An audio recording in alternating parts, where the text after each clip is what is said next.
केशव दत्त नाम का एक ब्राह्मण था जो अपनी पत्नी अंजलि के साथ ऋषिनगर गांव में खुशी से रहता था। गांव के सभी लोग ब्राह्मण परिवार का बहुत सम्मान करते थे। उनके पास खूब धन संपत्ति थी, लेकिन उनकी कोई संतान नहीं थी। इस कारण दोनों पति पत्नी दुखी रहते थे। फिर एक ऋषि महात्मा के कहने पर पुत्र प्राप्ति के लिए दोनों हनुमान जी की पूजा करने लगे। ब्राह्मण और उसकी पत्नी को हनुमान जी का मंगलवार व्रत और पूजा करते करते कई साल बीत गए, लेकिन उन्हें संतान नहीं हुई। एक समय आया जब ब्राह्मण निराश हो गया और उसने हनुमान जी का व्रत रखना छोड़ दिया। परंतु उसकी पत्नी ने बजरंग बली पर विश्वास करना नहीं छोड़ा और वह विधिवत व्रत रखती रही। पर एक मंगलवार अंजलि हनुमान जी को भोग लगाना भूल गई और दिन ढलने के बाद खुद भी बिना भोजन किए सो गई।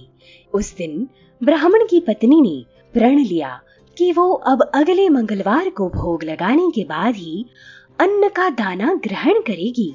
बिना कुछ खाए पिए किसी तरह से उसने पूरे 6 दिन निकाले।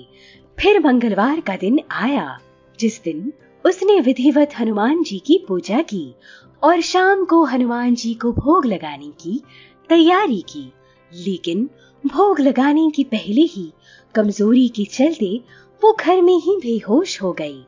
तब हनुमान जी अंजलि की निष्ठा देखकर प्रसन्न हुए और बेहोशी में ही ब्राह्मणी को हनुमान जी ने अपने दर्शन दिए और कहा, पुत्री उठो, तुम हर मंगलवार पूरी निष्ठा के साथ मेरा व्रत करती हो। मैं तुम्हारी भक्ति से बहुत खुश हूँ। मैं तुम्हारी मनोकामना पूरी करने का वरदान देता हूँ। तुम्हें पुत्र की प्राप्ति होगी जो तुम्हारा खूब ध्यान रखेगा। इतना कहकर बजरंग बली वहां से अंतर ध्यान हो गए। तभी अंजलि उठी और बहुत खुश हुई। खुशी मन से उसने सबसे पहले हनुमान जी को भोग लगाया। इसके बाद खुद भी भोजन किया।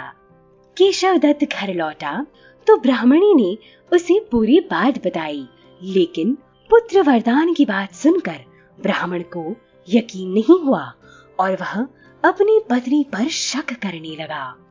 कुछ समय बाद ब्राह्मण के घर एक सुंदर पुत्र का जन्म हुआ।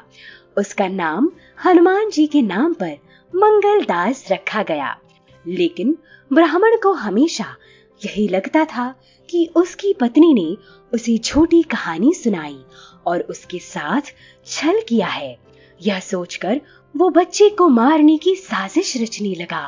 एक दिन मौका देखकर ब्राह्मण कुएं पर नहाने जाते समय बच्चे को अपने साथ ले गया। वहां उसने बच्चे को कुएं में फेंक दिया।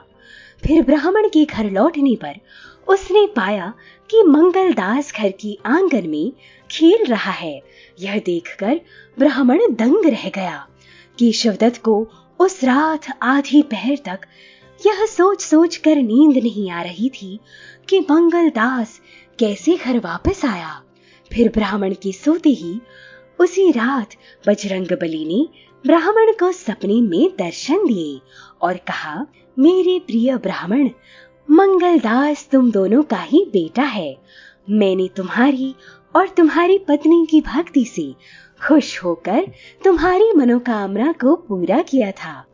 अपने पुत्र मंगलदास को अपना लो और अपनी पवित्र पत्नी पर शक करना छोड़ दो। सुबह उठकर ब्राह्मण ने सबसे पहले अपने बेटे को गले लगाया, फिर अपनी पत्नी से माफी मांगी। उसके बाद ब्राह्मण ने अपनी पत्नी को बताया कि वो किस तरह उस पर शक किया करता था और मंगलदास को अपना पुत्र नहीं मानता था। ब्राह्मण की पत्नी ने उसे माफ कर दिया और फिर हनुमान जी की कृपा से तीनों साथ में खुशी खुशी रहने लगे।